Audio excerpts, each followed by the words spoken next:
Visible, ma'am. That's fantastic. Thank you very much. And thank you for the wonderful introduction. So it's a real pleasure to be able to share my work with you today. So we're going to be talking about a number of things, but I thought I would introduce the Sheffield and the city and the university first. We're a sort of small to medium-sized city in the UK, sort of right in the middle. You can see us here, which is great because nowhere's too far away. The city itself is an ex-industrial town with a lot of steel making. It's probably the thing that we're most famous for, but there's been a lot of regeneration over the last 10 or 15 years, and it's a really lovely city to be a part of now. The university has some very lovely old buildings. We've also got some slightly newer buildings like the engineering teaching department that we have on the right of the screen here. My department, materials science and engineering, is perhaps not quite so attractive. We're in a bit of a 60s tower block, but it does very well. And of course, the other thing that Sheffield's famous for outside of steel and its universities and its wonderful people is proximity to the National Park, the Peak District. And this is where I spend quite a lot of my time when I'm not working away at the university. It's a very lovely place to be. Anyway,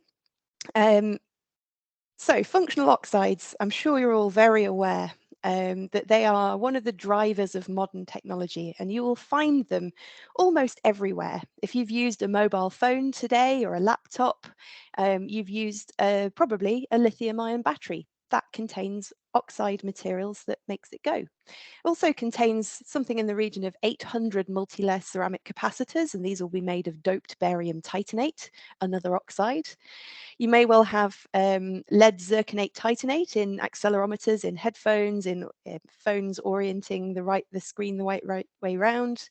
And you might also have heard of things like thermoelectric generators. And although these are perhaps not mainstream just yet, they again will almost certainly be made of oxides. We have some at the moment in alloys, but they're extremely sort of scarce and toxic materials. And so oxide materials really are the materials that make our world go, whether that be through battery materials, through driving electronic circuits, and even straightforward things like headphones, we would find them. So very important materials. And so it seems a little strange then perhaps that we have some fairly basic methods to make oxides commercially. So hopefully some of you have heard of solid state synthesis. And this is where you would take the oxides or carbonates perhaps of your starting materials. Let's say you wanted to make barium titanate, so barium titanium oxide. You would take barium carbonate, titanium dioxide, and where those two materials are in contact with each other at high temperatures, you get migration of ions across the crystal structure to form your product phase. This obviously only happens at the interfaces, and so there may well be regions that get sort of blocked off from one another. So this might involve very long dwell times at very high temperatures, and it may also require quite a number of steps. So you might need intermittent regrinding at room temperature and then heat back up again until you get your sort of final product phase. Now, this is generally quite thermodynamically limited. You need high temperatures, usually in excess of 1,000 degrees, although it depends on the material. And the longer dwell times mean that you tend to get large crystallites. Again, not always, but in general, these are the sorts of things that you will need. And for commercial production, for large scale, high volumes, this takes a huge amount of energy. We also then see a fairly limited range in performance because we are limited by the materials that we can put together. If you have something that has a very low melting point and something that requires very high temperatures to react, then they're not going to be compatible with one another. So if we want to start to access new non-thermodynamically limited compositions, for example, or materials where the shape and size of the crystallite is very important, then solid state is not the way that we're going to be able to do this. And that limits the performance of the materials and then access. So this is what my group are interested in doing. So my group is the Sustainable Oxide Processing Group at the University of Sheffield. And we kind of have two sides of the things that we do. We look at techniques, and so we're looking at things like biotemplating and solvent templating synthesis. We might use deep eutectics, and we also look at new sintering methods and cold sintering. This is something that I'll talk about later on, and apply these methods to a really big range of different types of oxides, as we heard in the lovely introduction that I had at the start, to see where we can access new phases, new morphologies, new shapes and sizes of crystals, and to see what effect that's going to have on the properties that we can then measure. And to do this, we do all sorts of interesting advanced characterization, some of it here in Sheffield, so things like high resolution TEM, operando battery studies we can do here in the department, and some total scattering as well, which is very nice. We also access some of the central facilities for things like neutron and diffraction and muon spectroscopy to look at hopping mechanisms in batteries, for example. So today I'm going to give you a couple of examples of the types of work that we do. And we're going to start off by combining biotemplating, and I'll give you an introduction as to what that is and how it works, and how we've applied that to some sodium-ion cathode materials to try and improve the performance. So why sodium ion? Well, you've probably all heard of lithium-ion batteries. You're possibly using one or two or maybe more right now. And there's a reason for that. They work really, really well. But lithium is not going to be our long-term solution for battery technologies. There simply isn't enough lithium on the planet. And the ions that we have to put in with the lithium for cathode materials in particular tend to be very toxic. So things like nickel or cobalt, and cobalt also has the additional advantage or disadvantage of being quite difficult to mine. A lot of it's done in Central Africa, and it's quite environmentally and sociologically damaging. And so in order to expand our range of battery technologies, sodium ion, for me, is the next big candidate. Sodium is abundant. There's lots of it. We can take it out of seawater. It's cheap, therefore. It's generally non-toxic. And one of the things for a battery is that it has better thermal stability and better stability at 0 volts as well. So these batteries can be stored with no charge in them at all, which is very helpful. There are some disadvantages, of course, to sodium. It's a heavier ion, it's bigger just physically, and so it moves more slowly through crystal structures. And so we tend to get smaller capacities because of this, and so we therefore need probably bigger batteries. For a portable electronic device, do I think sodium will be the future? Probably not, not unless we have a real revolution in the materials available. But for something like stationary grid storage, if you've got a solar farm or a wind farm, somewhere to store that energy where the size of the battery is less of an issue, then I think sodium is a real candidate for that. But really what we're trying to avoid is things like this. So this is what happens when you've got something that is not thermally very stable, and where the lithium has gone quite badly wrong in the battery, and that's caused this mobile phone to fail in a catastrophic manner, shall we say. So how do we start to solve some of these issues with sodium ion technology? Well, nanoscaling is one way to do that. If we have a very, very large sort of crystallite of sodium ion cathode, let's say, then it takes a very long time for the sodium in the center of that crystallite to physically move to the edge, which is where it interacts with the electrolyte and the SEI, and travel across the battery. If we make those crystallites smaller, and it seems very simple, but it does work quite nicely, as you'll see, then the sodium doesn't have to travel as far, and therefore we can access more of the sodium for cycling and improve our battery performance. And just as a reminder, I'm sure many of you are familiar with how a battery would be working, but the sodium will be cycling between the anode and the cathode through the electrolyte and through our spacer, with the electrons going the opposite way around the circuit, depending on whether we are charging or discharging. In terms of materials, our group, looking at oxides, and in particular the layered transition metal oxides, extremely promising group of materials. They're quite a complex group of materials though, as we'll see. So there's been quite a lot of work on sodium ion layered transition metal oxide, LTMOs. And what that's found is that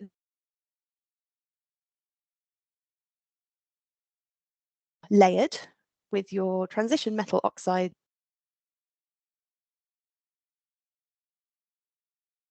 to get in and out of the cathode material. And so in order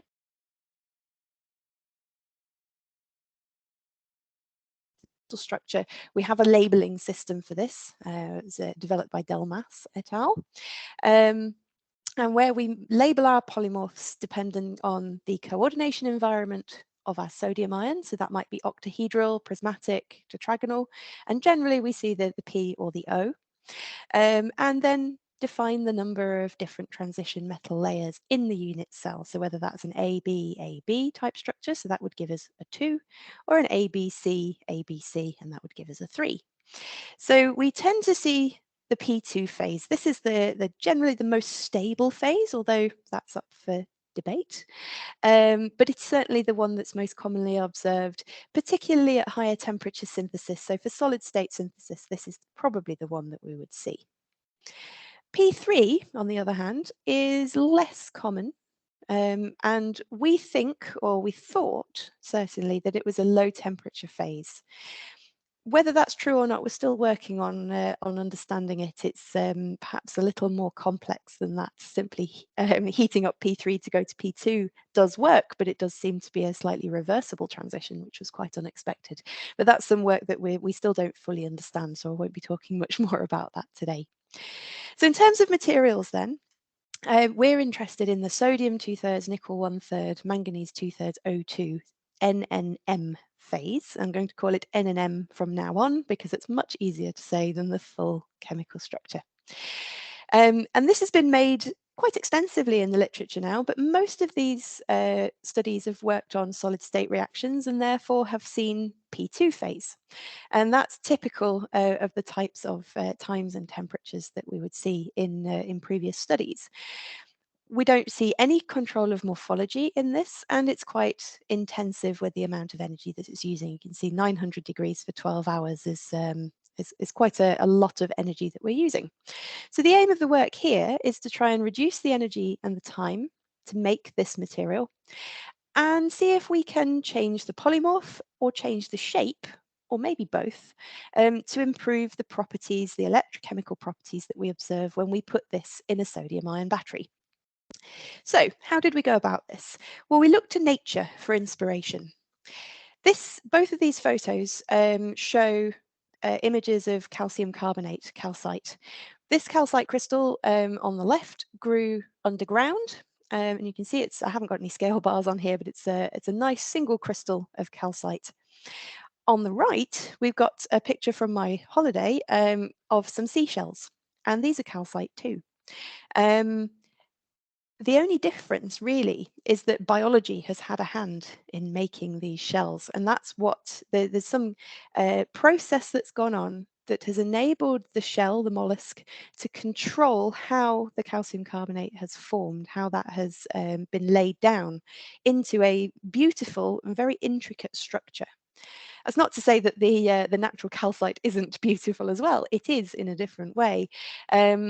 And so what my group is really interested in is how we go from something that's going to grow as it chooses to something that will grow in the way that we choose it to do, in the same way that these seashells do. And we can actually take some of the chemicals that, perhaps not seashells specifically, but in other materials, in other natural products, how those sort of chemicals are used to control crystallization, lots of different places. And this is a technique that we've termed biotemplating. This was something that originated from the group that I did my PhD in, and is starting to gain a little bit of traction in terms of how we control and grow crystals on the nanoscale. So what we do is we take long chain polymeric molecules. These might be polysaccharide based sugars. And this really does work with sugar from the supermarket, which is a really nice experiment that we did a little while ago.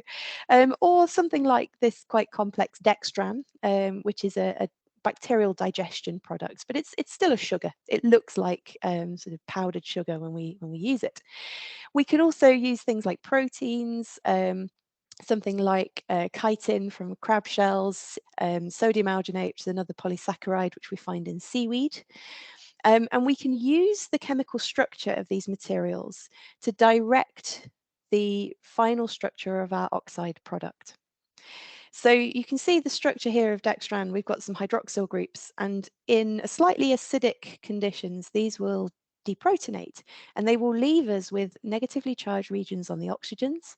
If we then add in positively charged metal cations from solution, they will chelate. There will be an interaction, an attractive interaction between those negatively charged regions and positively charged ions, and they will stick together to form a matrix.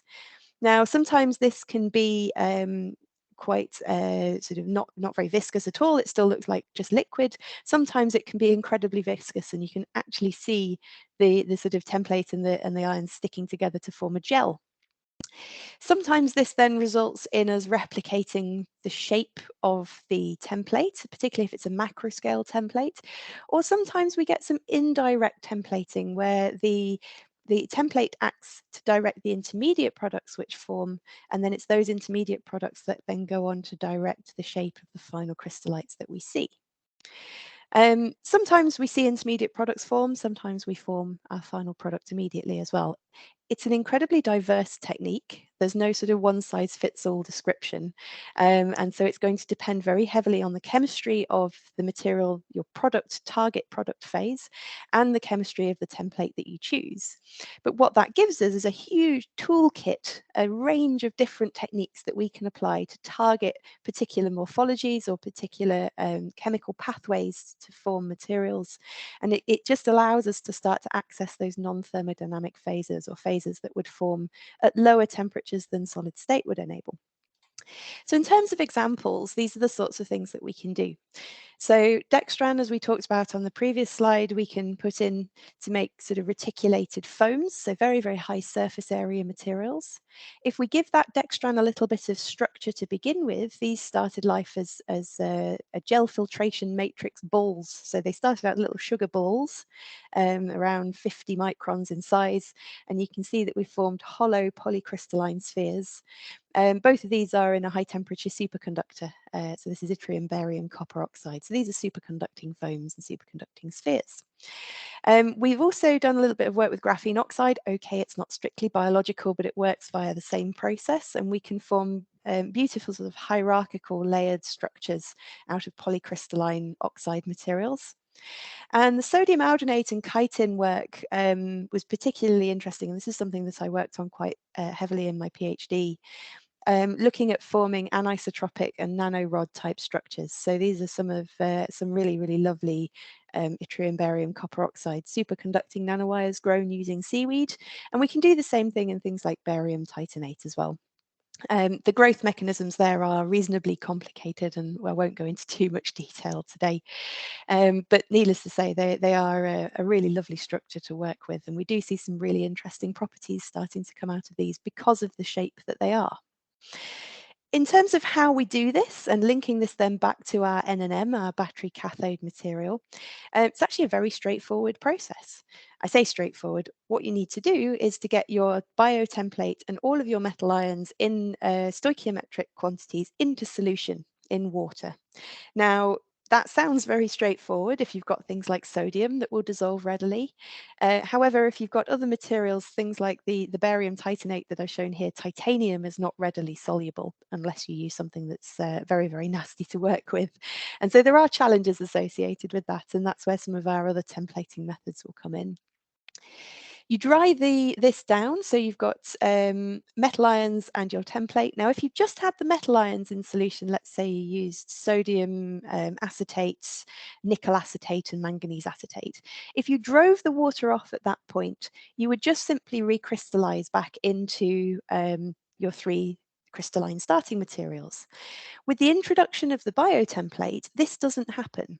You've got such a strong interaction between your long chain polymeric material and your metal ions that it actually prevents any recrystallization at all. And you have a sort of homogeneous distribution of metal cations. They are atomically mixed because they're coming from solution. But it also means that when the water has gone and you've got your sort of metal organic composite, nothing in that is crystalline and you've retained that homogeneous distribution. If we think right back to the beginning with the solid state process, that happens at the interface between different materials. And so what we've got here is effectively the solid state process, but in miniature on the atomic scale. And so the reactions can happen much, much more quickly and on a much smaller scale. We then put this organic metal ion composite in the furnace and we'll drive off all of the templates. So there's no carbon left, there's none of the hydroxyl groups, everything is gone. So that comes off as carbon dioxide and water, so just the sort of standard combustion byproducts. And that leaves us with our nanoscale material at the end. So what have we done in terms of our cathode material then? Well, it turns out we can drop our reaction temperature from 900 for 12 hours in the solid state all the way down to 550 degrees. So we're saving 350-ish degrees Celsius. On this particular graph, we've done all of these at 12 hours, just as a direct comparison. And what's really interesting is you can see even from the X-ray diffraction that we have very, very broad peaks. So we're probably a very, very small single crystalline domains, which is exactly what we were aiming for. And as we heat things up, we start to see those peaks sharpen. So crystallites are growing. That's exactly what we would expect. But we're starting from our product phase at a very, very low temperature. The star here is a small amount of nickel oxide, which is a very, very common impurity phase that we see, although you'll see that it's much, much lower than the impurity phase that we might see in a solid state synthesis. And so is biotemplating better in that sense, that we're controlling our impurity phases much better? Probably. You can also see at 850 degrees in the P3, we are starting to convert some of this material into the P2 phase. So you can just start to see some peaks appearing here and here in particular. If we continue to heat this biotemplated sample, either at 850 for longer or if we push the temperature higher, we would eventually recover all of the P2 phase. But at the moment, we're able to create this P3 phase as well, which is not something that you would observe at all in the solid state. In terms of morphology, this is where the differences really start to be very, very clear. So the sort of ABC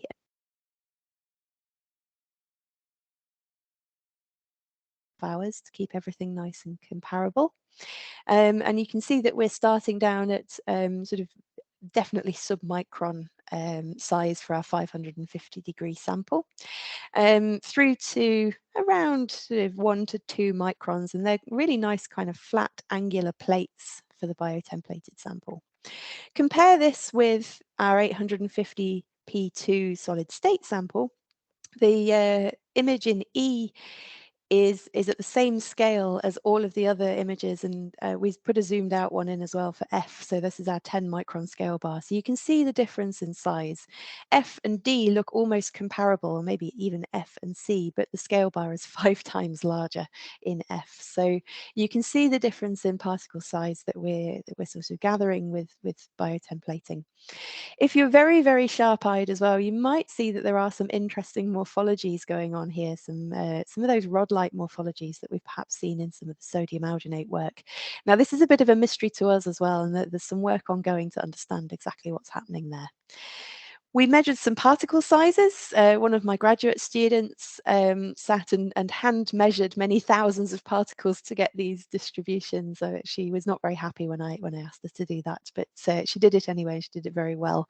And so you can see if we change some of our reaction times, so we've got our 12 hours, which is the data that we've looked at so far, versus 5 hours and even 2-hour reaction time. So this blue bar at the far left-hand side is 550 degrees for 2 hours, which is a significant energy drop versus, let's say, our solid state, which was 850 for 12 hours. And you can see really very clearly the difference in particle sizes, and also the difference in particle distribution as well, which is quite important.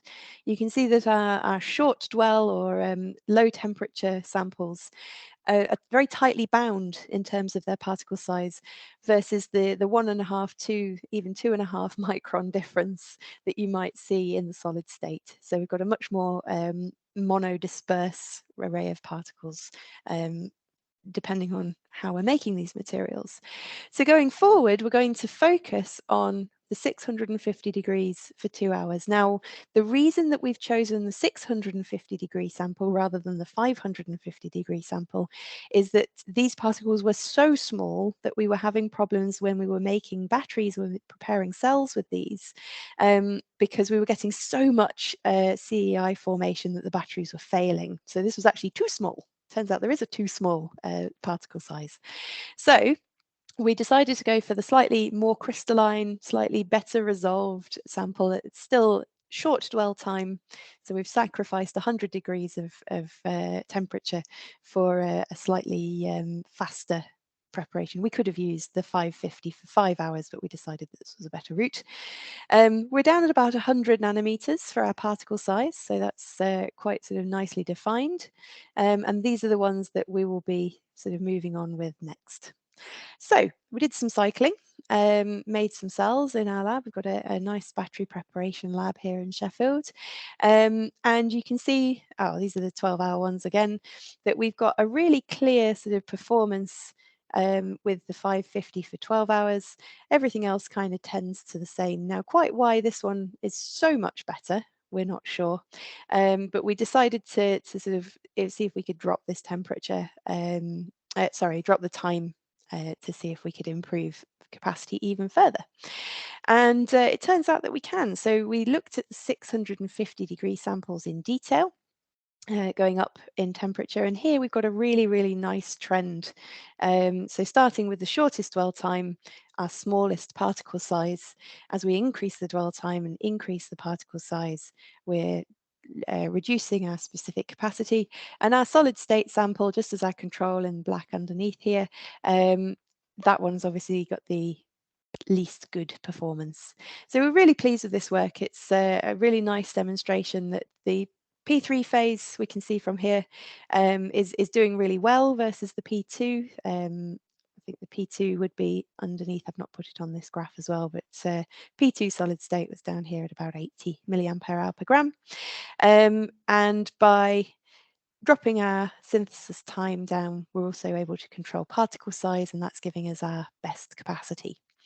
Now, if we compare this directly to the solid state, we're saving 200 degrees on our synthesis time, synthesis temperature, and 10 hours in the furnace. And we're getting a much, much better performance with really good stability as well out of this, although we're only running to 10 cycles in this plot.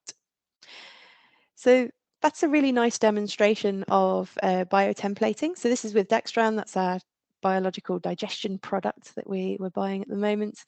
We've got really nice tight control over particle size, and we can do that just using temperature. We're also able to access the P3 polymorph much, much more easily than we would using solid state. About a 25% improvement in performance, as well as the benefits of a lower temperature and a shorter dwell time. So it's a really nice demonstration. We've also got some evidence, I sort of alluded to it, that we're able to control some of the secondary phases as well. And we've got some work that's almost complete on this to really understand why that is and what's happening. So hopefully be able to share that at a later date. So that kind of wraps up the battery side of things. I'd also then like to tell you about another example which looks at some of the slightly different work that we do. And this is where we're taking cold sintering, so I'm going to explain what cold sintering is, and apply it to a dielectric material. The properties weren't such a sort of important part of this. This is much more about the technique of how we might be able to consolidate materials from a powder into a solid ceramic, but without destroying all of that lovely nanostructure that we've just spent many, many months developing using biotemplating or ionic liquids and things like that.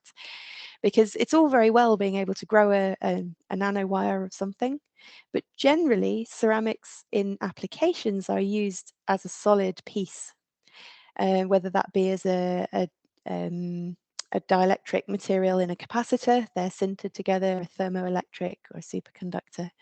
They're generally big chunks of material that are polycrystalline and have been sintered together.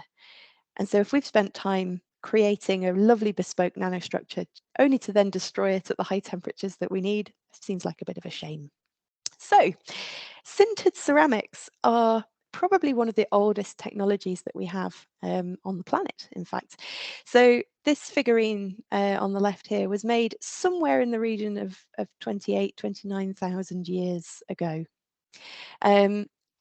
Fast forward a few tens of thousands of years, here's a Greek vase made around 2,500 years ago, through to, okay, 2017. It's a little bit a few years ago now, but we're still making these in the lab today, a multi-layered ceramic capacitor.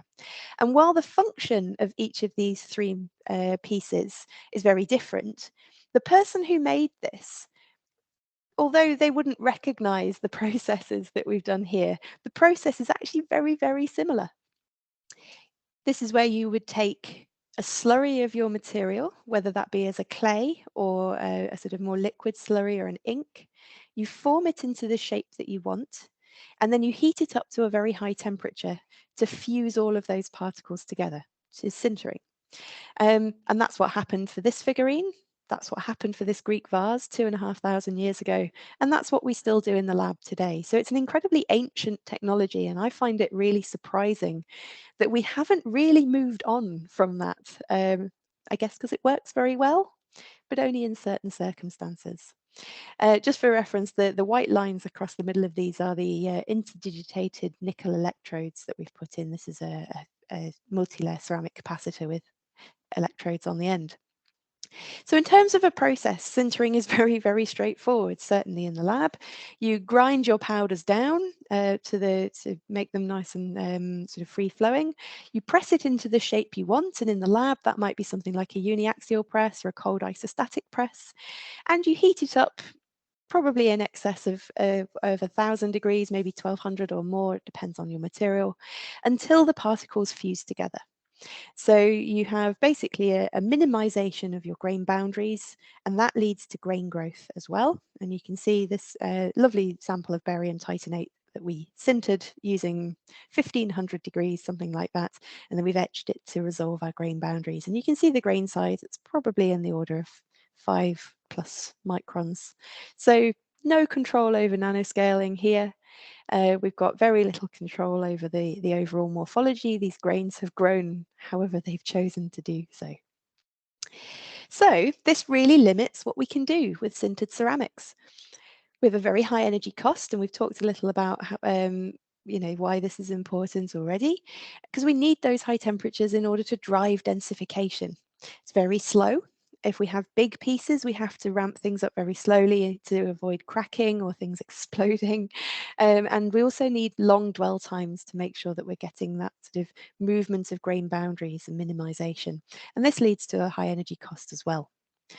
If we want to make functional devices, we might need to incorporate polymers or electrodes, metals, in order to get energy in and out, basically. And the high temperatures that we use in order to sinter the materials may well exclude certain metals. There's a reason that we have to use nickel electrodes, for example, in barium titanate-based capacitors. We'd love to use something like copper or aluminium, but the temperatures that are required and the environments, the atmospheres that are required for synthesis mean that these materials are simply not compatible. They would melt or they would burn, depending on what's going on. And so we have to use things that are more scarce, more toxic, and it would be really nice to be able to pick and choose what we want to use. And we've already talked a little about uncontrolled grain growth as well. So there's no opportunity, and particularly as a low temperature synthesis researcher, I'm really interested in what we can do with nanostructures. Standard high temperature solid state sintering just it ruins all of that hard work. And so it would be really nice to be able to retain these nanostructures and study the emergent properties that we would get from them. And that was until 2016. And there was a very, very exciting announcement from some of our collaborators in Penn State University in the USA, where they had managed to sinter oxide materials at incredibly low temperatures. And so I think the first material that they demonstrated this in was lithium molybdate, which is a microwave dielectric material. Normally sinters at around 850 degrees. And they had managed to make a fully dense material at 120 degrees. It was an incredibly exciting sort of period of time when this was all being announced and we were all looking at how things were working. There's been quite a lot of work done since then to understand the processes, and they've termed this cold sintering. So it's a very straightforward process. You add in a small amount of transient solvent, and the ideal for this is water because it's then nice and straightforward. You partially dissolve the surface of your material, and then under a little bit of applied pressure and applied heat, all of these supersaturated regions around each grain join together.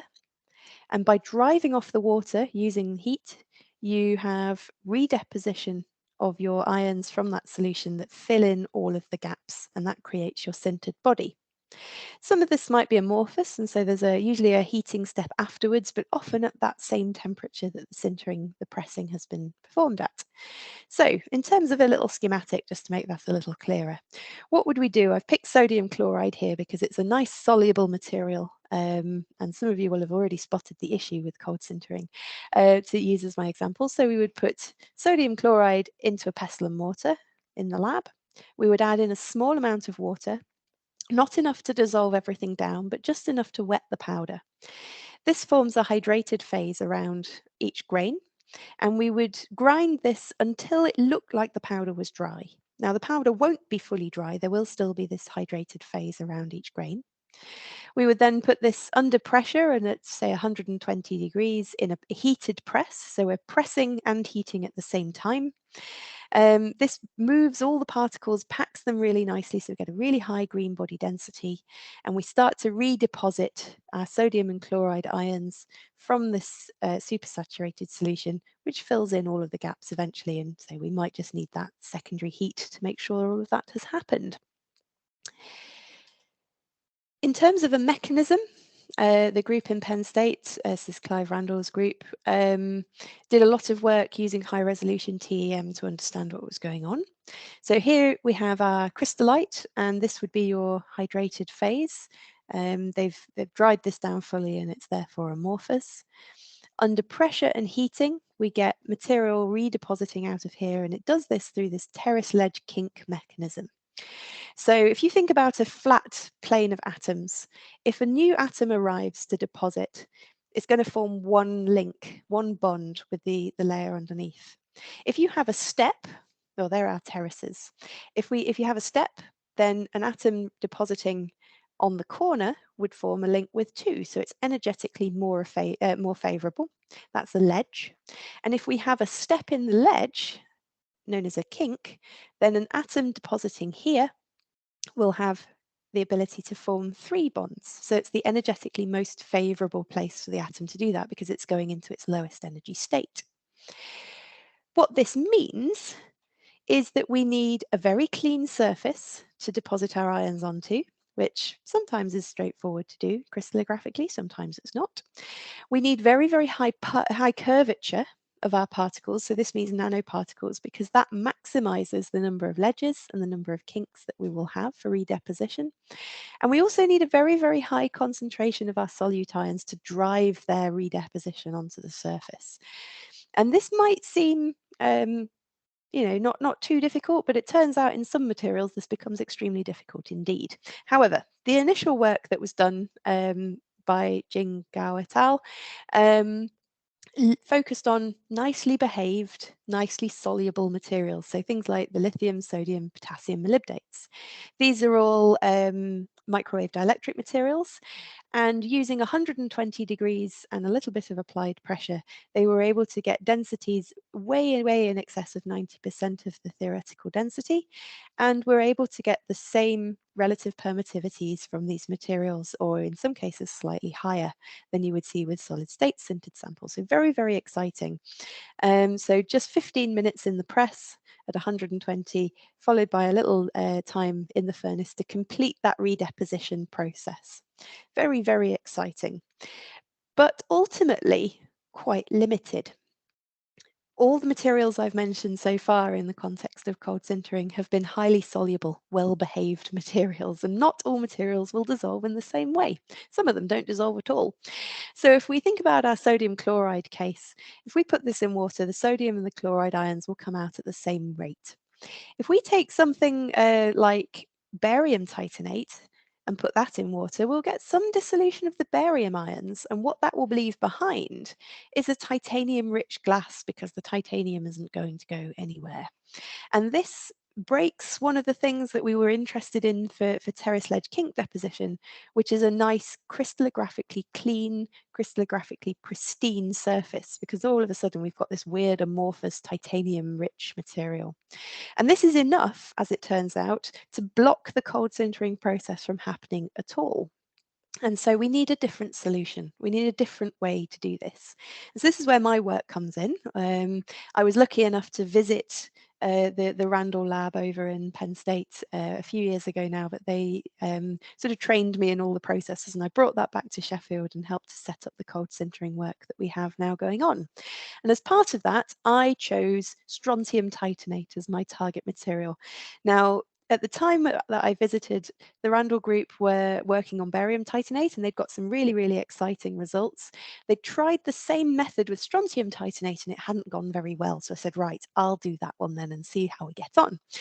And it turns out that all of the methods that they were using were far too specific to high sort of solubilities and nanoscale powders and all sorts of things. And so my route took a slightly different approach to see if we could do this.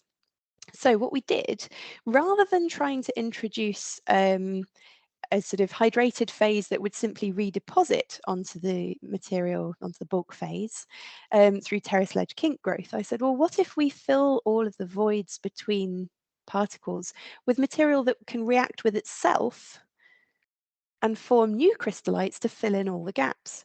And so that's what we did. So we looked at some of the work that we were doing with some of the templating work, I think way back to the start of the talk, in some other materials, and we found that we could react titanium dioxide and strontium chloride together to make strontium titanate at 950 degrees. Now, okay, this is quite a lot hotter than the 120-degree headline figure from cold sintering, but if you think that normal strontium titanate would be sintered at 1400 degrees, this is quite a significant drop. So rather than simply introducing water at the grinding stage, we introduced a solution suspension of strontium chloride, highly soluble, so nice high concentrations, and titanium dioxide nanoparticles. So you can see those as these orange particles here. So the strontium titanate bulk phase, the powder that we start with, that doesn't really play a role chemically in this. It's all happening around the edges. So we're filling in those voids with new material. Under a small amount of applied pressure, we have a strontium chloride sort of hydrated phase that all joins together. So we get a really, really high packing density mixed in with all of our titanium dioxide nanoparticles. And then if we apply a small amount of heat to this, what we're going to do, we're not going to react anything at this stage, but we're going to recrystallize the strontium chloride. And that's going to stick everything together. It's like glue. It holds everything in place, so we get a nice high packing density. And then at 950 degrees in a furnace separately, the titanium dioxide nanoparticles and our recrystallized strontium chloride are going to react together to form strontium titanate, and that's what forms our fully dense material. Now, because the main phase is not really playing any part in this, it's just sort of sitting there as filler, this reactive cold sintering process opens up all sorts of possibilities in terms of can we use any size of strontium titanate powder, for example. If you think back to the requirements of terrace ledge kink, we said we needed high curvature and so small nanoscale particles. Now we probably don't need that. So we've got a much easier route to taking off the shelf solid state strontium titanate powder and maybe being able to cold sinter it. It also introduces the possibility of biphasic or even triphasic ceramics in a way that we would never have been able to combine materials in the past due to differences in sintering temperature. I'm just going to skip over that one. So what we can see is if we put our sample in the press, we can actually observe using XRD our titanium dioxide and our strontium chloride phases. So we've got titanium dioxide in the circle here, it's anatase phase, and that's what we've introduced as a nanoparticle.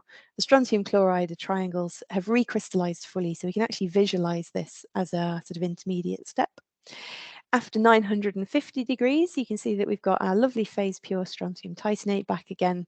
And so we know we can be quite confident that all of this reaction has happened. And then whatever we see in terms of our sintered ceramic, it is all strontium titanate. And so we started off by using a nano powder, which is why when you look at this surface, you can't see any difference between our infill phase, our strontium titanate that we added in as strontium chloride and titanium dioxide, and our starting powder. We actually used the powder that we made using that technique. And at 950 degrees, we're getting in excess of 97% of the theoretical density. And this is corroborated by the SEM. So we've got really nice sort of fully dense surface. The fracture surface is the same. And you can see that this nanoscale morphology is retained all the way through the sample. We did some EDAX to make sure that the chlorine is gone. And indeed, we don't see it. We've got a little bit of gold there as our coating, but everything else is strontium and titanium. So that's all been reacted away, which is great. And you can see that we've got a really, really lovely sort of morphology. We've got no obvious differences between the different sizes of particles, whether it's infill or starting powder. So we also then tried it with some micron-scale starting powder. So this is the idea that we could use any size of powder as our starting phase. Can we still cold sinter this? And this is something that the original cold sintering work was never able to do. And indeed you can. So again, we've got in excess of 96% dense or theoretical density at 950 degrees. Remember that 1400 is our usual temperature. They're mechanically stable. And what's really nice is that you can see the grains of starting powder, they're the larger ones here, with the infill phases on the fracture surface here, filling in all the gaps up to that 96% of theoretical density. So that worked really, really nicely. We did a few property measurements as well, and they are sort of the order that we would expect. So these are relative permittivity plots. There is a bit of temperature dependence. We would expect to see that with strontium titanate. And the types of relative permittivity, the sort of magnitude of that we're seeing is where it should be for this material. So in effect, we haven't ruined the properties too much.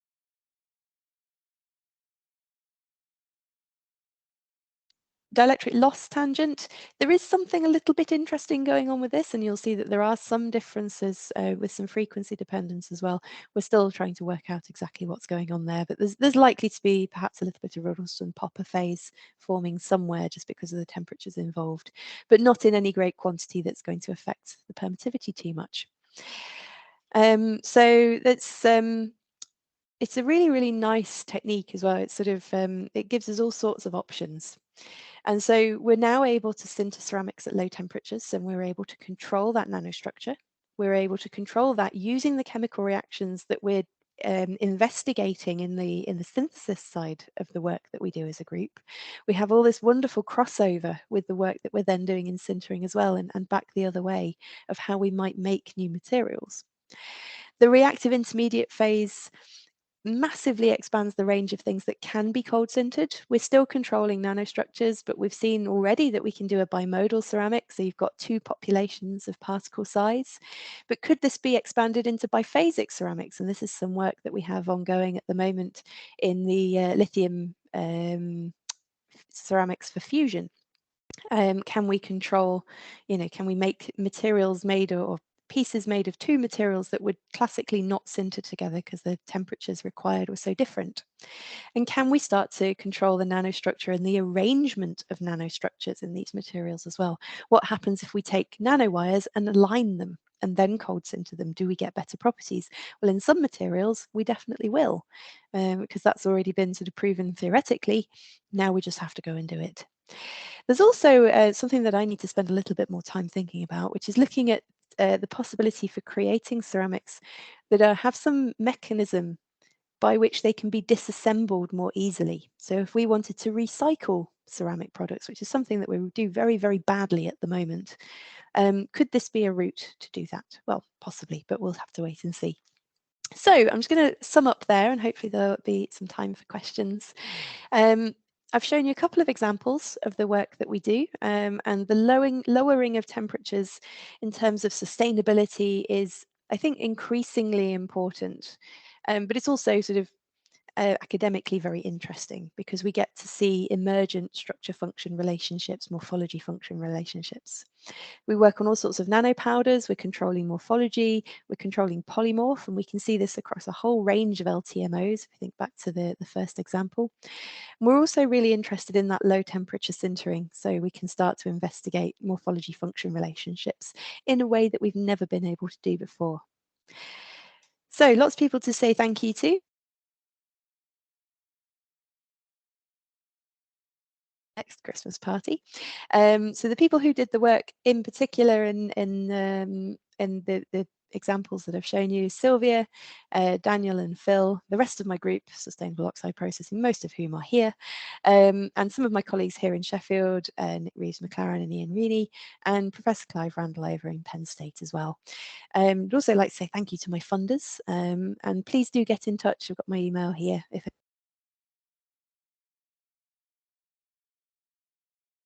something that's of interest to you today. So thank you very much. Thank you so much, ma'am, for such wonderful presentation. I hope our participants will really get benefits out of this. Ma'am, one thing, we have one question in chat box. One of our participant wants to work in the field of sodium ion battery, and he wants to actually increase the performance of sodium ion battery. So his question is, if he selects sodium ion battery as a research topic, so will it be a good choice or not? And what will be the challenges he must be facing while working on the sodium ion battery? Also, Okay, he so wants to get support from your side and asking for email ID. absolutely. So that's a great question. I think sodium, there's a lot of research going on with sodium across the world right now, and quite a lot in the UK in particular. I think it's really exciting personally, and many of my group do. Lithium it's very good, is lithium. And so the biggest challenge will be finding materials and finding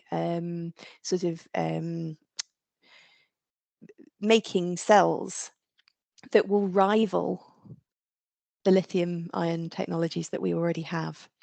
We can already make sodium ion batteries. They already work, but they don't work well enough yet. And that's to do with the energy density, it's to do with the rate of charge, it's to do with the C rate performance as well. Can we charge these things very quickly? Not really. And so I think those are going to be the biggest challenges, coming up with materials and coming up with cell design that will rival lithium, because that's the only way that we will make this commercially viable, until the lithium runs out, of course. I think my email address is on the screen, so please do get in touch if you'd like to discuss further. What are the actual difficulties one can face while working on the sodium ion battery, like making the coin cells? Is it that easy if you go with the sodium ion? It is. So it's exactly the same process as we would use with lithium. So you would use the sort of standard slurry cast technique, and you would punch an electrode out of that, and you would assemble it into a coin cell in exactly the same way as you would for a lithium ion battery. They generally are less moisture and air sensitive than lithium materials as well. I've talked a little bit about how it's more difficult for the sodium to move in and out of the structure.